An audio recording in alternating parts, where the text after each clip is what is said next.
আমরা আমাদের জায়গা থেকে মনে করি যে একটা রাজনৈতিক দল ততটাই শক্তিশালী যতটা তার সাংগঠনিক কাঠামো শক্তিশালী।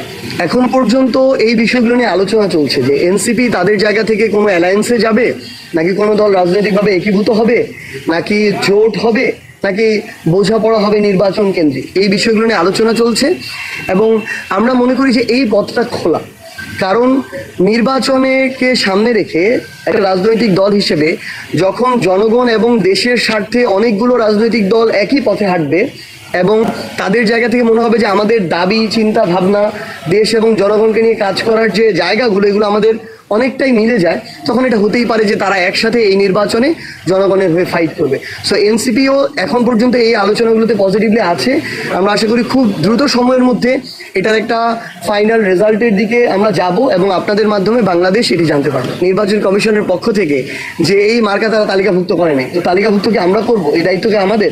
আমরা আবেদন করার পর তো তারা তালিকা নতুন করে ঠিক করেছে, তখন এটা তো তাদের দায়িত্ব ছিল এটা ঠিক করা।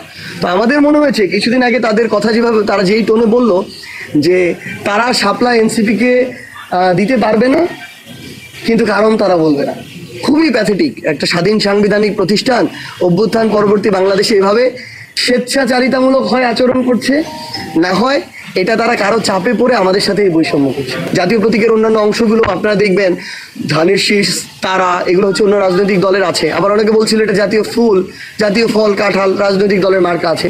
সো আমরা সকল বাধা বা যেগুলো নিয়ে কথা হতে পারে আমরা যাচাই করে দিয়েছি।